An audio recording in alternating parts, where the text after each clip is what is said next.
This beauty can't be wasted. People want somewhere safe to gather. They want somewhere to have their intimate spaces. I felt like there was a gap in the city. How comfortable are you talking numbers? Sure, we can talk numbers. What's your niche? What are you excited to double down on? What hill are you ready to die on?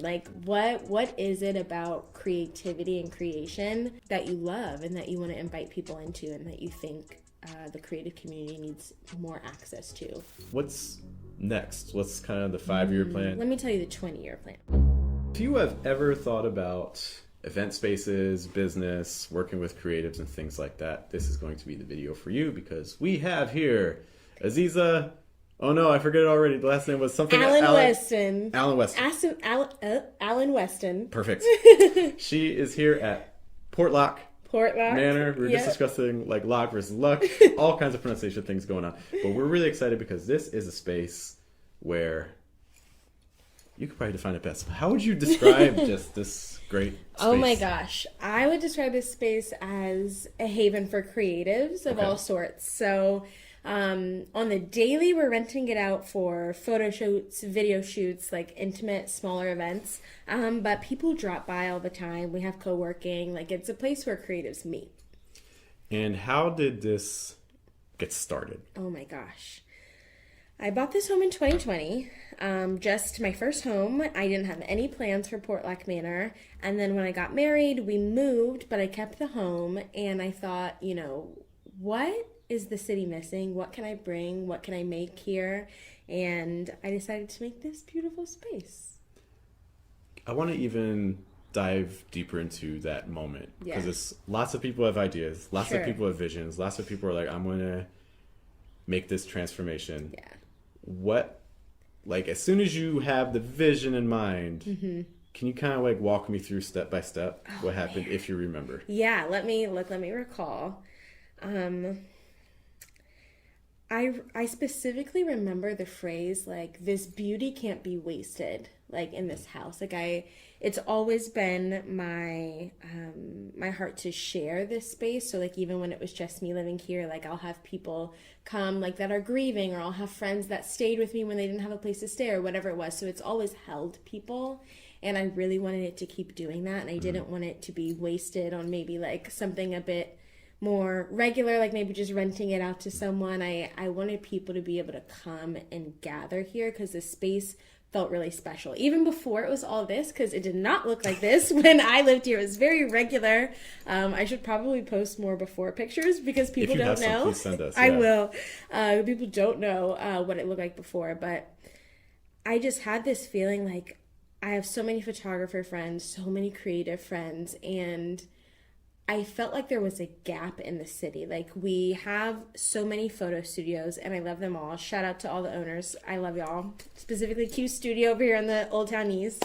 But I just wanted to offer creatives a space that had story and nuance and just the ability to feel lived in and not a blank slate. I think that's a spot in our city that was waiting to be filled. And I honestly just wanted to fill the space with people. I don't even think I had a strong vision of what it might be. I just had that gut feeling of, okay, we need this. And I don't even know what this is, but it's really just an extension of how I live my life and how I want to live my life. So, yeah. I like that idea of even just identifying a need, we need a space of some sort. Because I think a lot of times creatives aren't necessarily thinking about the need. They're kind of thinking about, this is my work. Right. And it's not necessarily, how does this work interact with my larger community? Yeah. And I think that's really an important thing that you've done. So you have this idea, when does the vision start kind of leaning in a different, specific direction, do you feel? I think I started just saying a photo studio. People would love to take pictures here. But then I was we can have events here. I love hosting people. And so it started to turn and expand a little bit more. And then as we started hosting people, I really saw the need of people want somewhere safe to gather. They want somewhere to have their intimate spaces. There's just a few differences between Portlock and maybe the average event venue. I don't even necessarily call us that, right? But it's at an event venue, you're renting it out, hourly. You set aside time for getting ready and time to tear down. And here it's like we give the gift of lingering when we gather. So like if you get an evening spot, you get an evening spot, and it's 5 p.m. to whenever you leave, so that you can just sit and be with your company. I also think that the home really lends itself to this accessibility and this homeliness and this kind of like safe haven sort of feel, rather than like a blank canvas where you're like feeling when you see a blank canvas, you think like, I have to make something out of this now. I have to do something. And when you come into Portlock, I feel it's like, oh, like I can sit and be with myself and think and ideate, but within the safety of a literal home. And I don't remember your first question, but that's kind of my thought process. So, like, did you notice that the type of people you were bringing in started to kind of narrow down on its own? Yes. Or was that more intentional?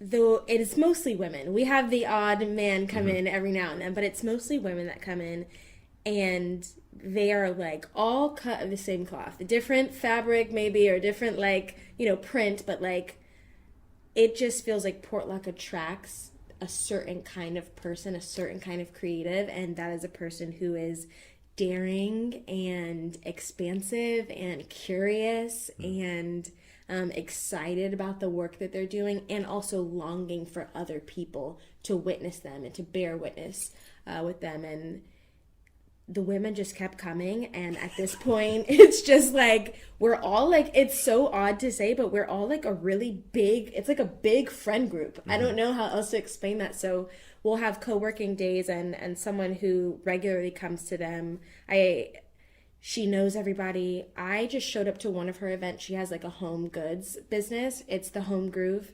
and I went to her Home Groove launch, and there was like all the women from Portlock there. And like, we didn't plan it. We didn't get in a text and say, let's support Lisa. But like, everyone just showed up. And it was like, wow, we've really created a community where we show up for one another and where we like deeply enjoy one another. So it's been nice. How did you start leaning into that more? I really don't feel like I can take any credit. I just feel like the right people came. The right people came, and I just made the space. I just opened the door, and the right people came in. Yeah.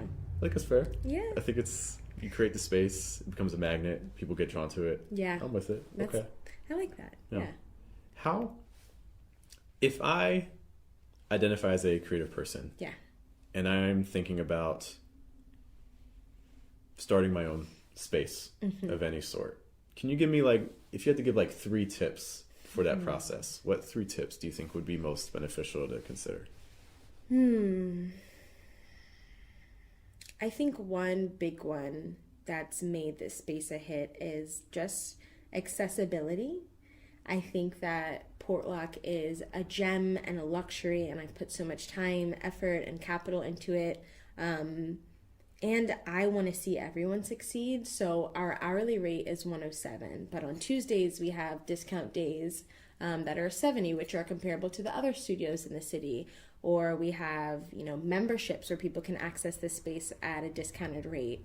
And then our co-working, which we do every single month, is pay what you can. And so I want everybody, especially creatives, to feel welcomed and feel that this space is accessible. Wherever they are on the spectrum of like financial, ability to contribute in that way. Like accessibility is a big deal. The other tip I would give is to be generous, to be really, really, really generous. It's hard to be generous in business sometimes because you have a bottom line and you have to, pay bills and do other things. But I think it's really served our community to be generous because people feel that warmth. And I think that's why they stick around, because they know that they're cared for and that this is more than, making money off of someone taking photos. Like, this is a community that you can be a part of. And so I would say be generous to generate community. And let's see, a third one.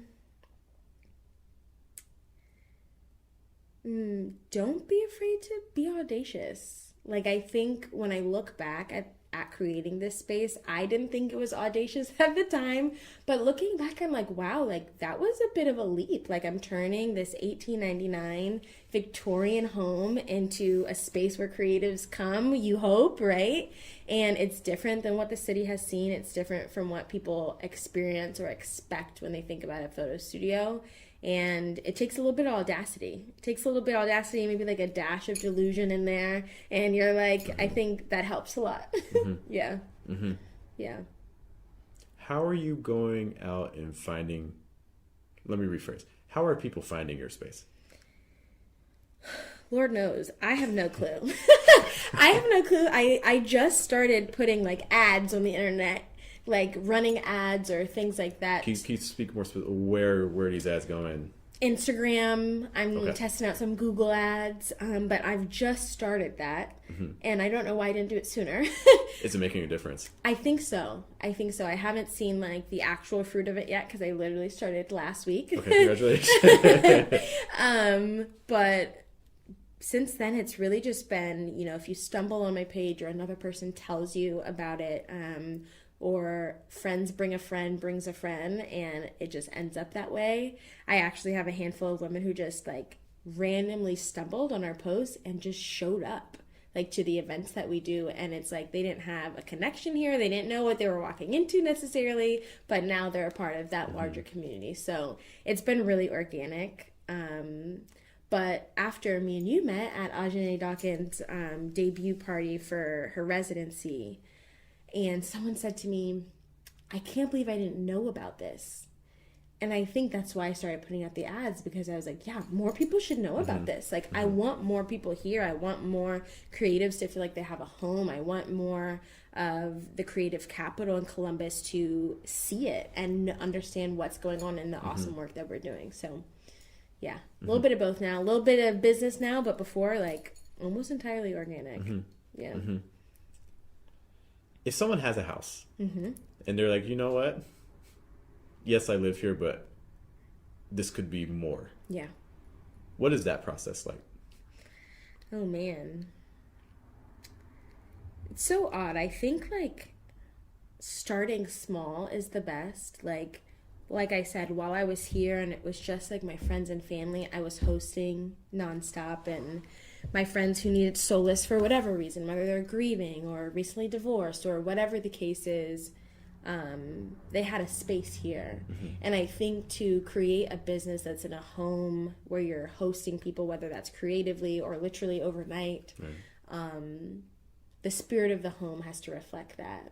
And so I would say it just starts by doing, and then I think you would find your niche. Like, if my niche is hosting, and I just love to host people, but maybe someone who's a creative who has a home and wants it to be more than that, like, what's your niche? What are you, like, excited to double down on? What hill are you ready to die on? Like, what is it about creativity and creation that you love and that you want to invite people into, and that you think the creative community needs more access to? And I think leaning in that direction. Yeah. How does zoning work? So this is a residential, you guys can't see it, we're in a neighborhood. A lot of times, there's zoning laws for things like that, and people are like, we're residential, we don't want business or things like that. So what did that process look like? Well, technically, because we rent hour by hour, it's just like a short-term rental license. So similar to what you would get for like an Airbnb or something like that. Yeah, it's just our headquarters, and we get to rent it out, hour by hour to folks. So it's still home under my name, and I pay all the taxes and all the things. So we were able to do that, and it also, I'm just really glad. Like, I don't want it to be some sort of loud business front. Like, the whole point here is this camouflage of like, no, you're coming into a home, you're coming into a community, you're coming into a residential space, especially this rich neighborhood of Old Town East. Like, it's like, this is really this epicenter and this really beautiful place of like creatives gathering and artists communing with one another. Yeah. Just a quick note. So you mentioned you have to get like kind of like a short-term rental Yeah. license. Is that something you applied for with the city? Yeah, with the city, with Columbus licensing something. I just renewed mine, so Congratulations. yes. Gotta keep them up to date. Yeah. What were some things that you weren't predicting when you started this? Gosh, I'm so tempted to say everything, but I will narrow it down. What wasn't I expecting? I don't think I was actually expecting the community aspect. You were expecting it. I wasn't. Oh, you weren't. I'm sure that I wanted it, but I didn't know how that would happen specifically.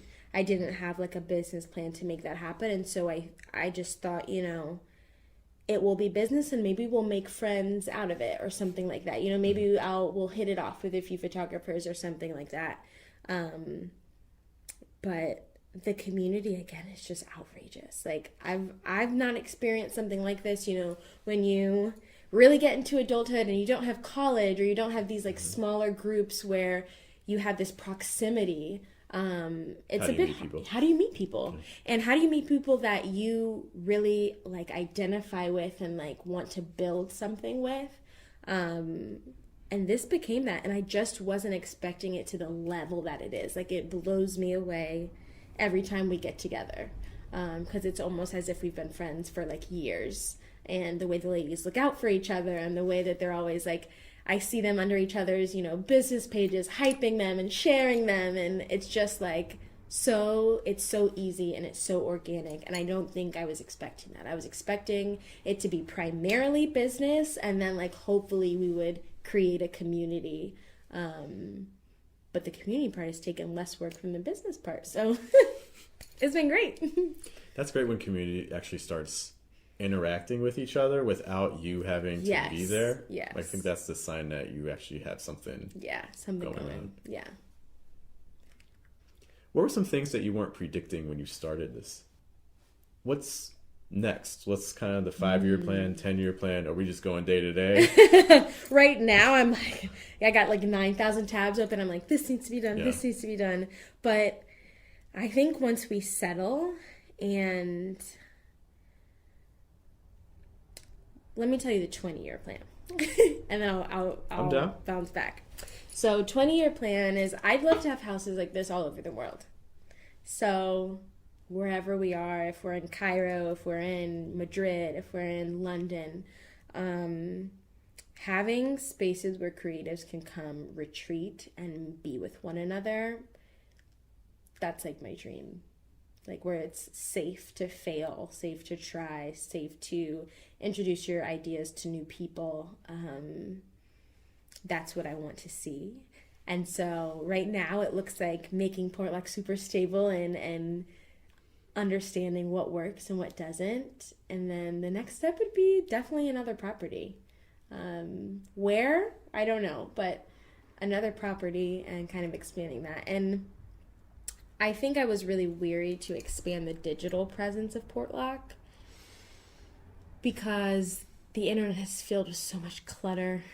There's creators, content creators, and then there's creatives, and then there's writers, and sometimes we can get caught up in this algorithm where you have to produce so much to stay relevant. So I was very weary of like increasing our internet presence or our digital presence, but I think it will be good because I think there's people from all corners that are looking for this and that community and that like, I keep coming back to this phrase, bearing witness. Like they're looking for people to bear witness with them. And I think that's what we're doing when we're like on Instagram looking at creatives pages. You're like, do I get this person? Does this person get me? Like, is there someone that I can walk out this creative vision, this creative life with? And I think people are looking for that. So as well as I can, I'm looking to translate that community to some sort of digital aspect. Can we dive into that a little bit more? When you say a digital aspect, are we thinking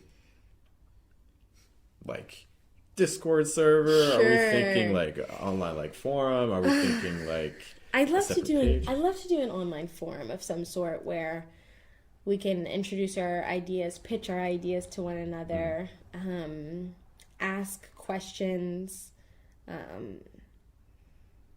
help each other, whether it's monetarily, trading services, whatever that looks like what you would do in person in a community, however that can translate to the digital space, like I would love that.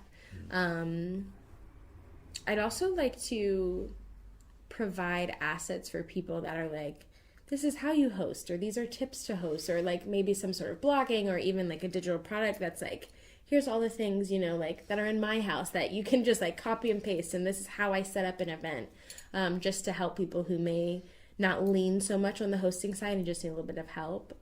I've got some ideas, some digital ideas, but slowly but surely. Yeah. I think the like video courses and things like that, there's an opportunity Yeah. there if you wanted to tap into it. Yeah. You mentioned that the goal is branching out more places. Yeah. Could you see even like a second property in Columbus, or you're thinking? Ooh. So technically, we have a second property right now. It's our Airbnb, and we allow people who have a membership here to get access to that Airbnb, whether it's discounted access or free events or whatever the case is. Throughout our creator and our gatherer memberships, you get access to that space. So it's a technical second space right now, but it's not necessarily set apart like Portlock is. If I found the right property, which I would want one that's totally different from this space so that we can have two completely different vibes. Like if you're like maybe like ultra modern, or yeah, something ultra like modern, or like industrial or something like that. So where we can play with two different concepts. I would be interested. If the money was right and the property was right, I'd do it. Yeah. How comfortable are you talking numbers? Sure. We can talk numbers. Okay. Yeah. To convert this house into this space. Let's imagine I had a similar sort of property like this. Yeah. What do you think my budget should look like? Ugh. Depends. It depends. There's like so many factors. I feel like to make this space, I invested about $20K. That's actually not decent. As much as I was expecting. It's decent. The space looks great. So thank you. You stretched those dollars. I did my best. So my husband and I actually did most of the work. And then we have some really great contractor friends that like really helped us out and you know, did some special things for us. But I feel so grateful that I had access to that capital, because I was able to just do it. I mean, we renovated this place in 8 months, like everything from the bottom to the top. And like I said, we did a lot of work ourselves, so it was pretty gritty. A lot of long nights. But I also don't want to discount the fact that like you can just start now. Like this space, I expect it to evolve. Even with all the money that I've put into it, I expect it to evolve. I expect furniture to change, paint colors to change, like evolving with this space, with the people in this space rather, and what our needs are and what we're looking for.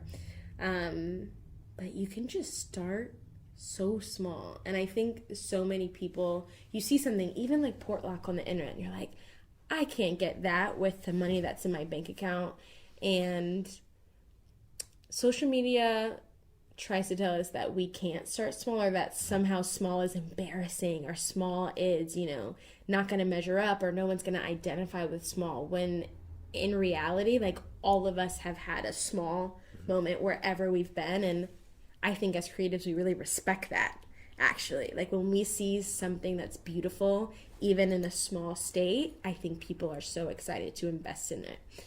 So whatever that looks like, I personally do not like being a DIY queen. I did it to make this all work, but I don't know if I could do a round two, but that's also a thing. Like YouTube University is a thing. Instagram University is a thing. Like one room at a time, one step at a time. If there's $100 or $1,000 in your bank account, like there's something that you can pull off for sure. How long would you say it took to recoup that initial investment you made? Oh my gosh. About a year. We're about a year and some change in, maybe a year and 3 or 4 months. and we haven't yet. And I think that's also a misconception about business, is like, once you do it, like, you're going to get this profit and this reward, like, immediately, right? And I think people really think that.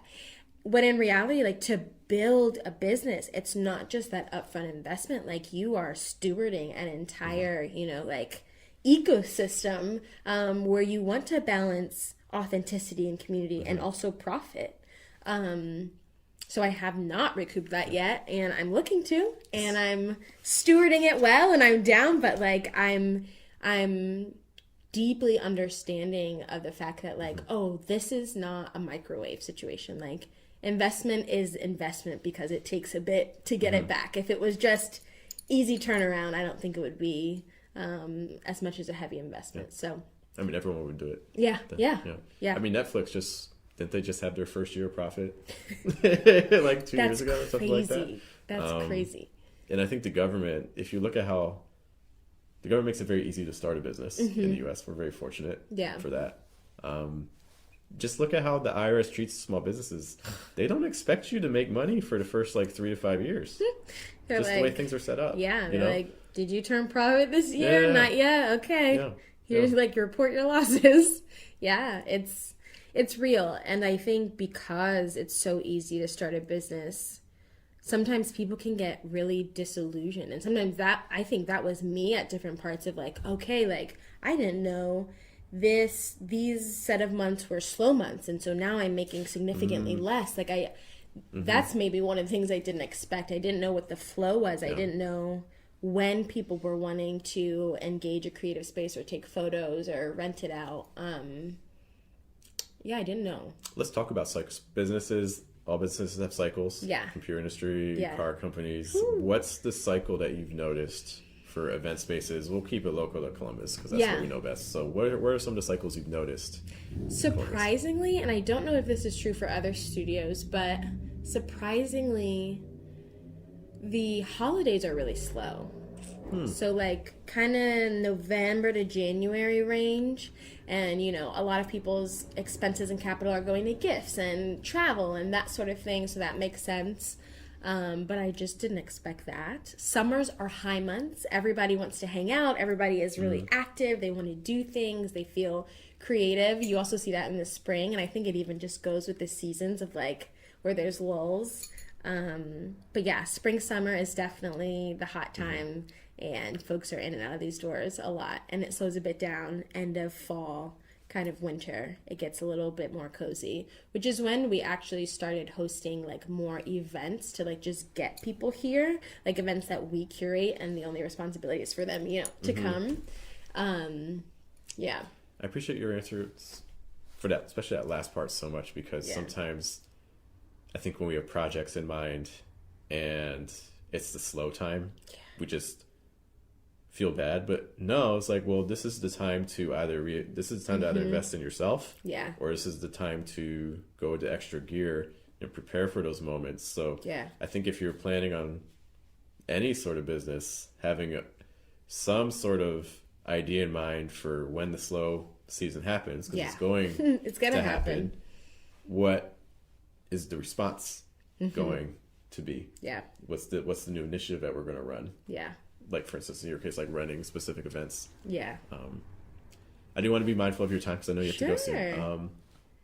What do you think are some last things that people should know about you, should know about the space, should know about just the whole operation in general, that you think would be really helpful?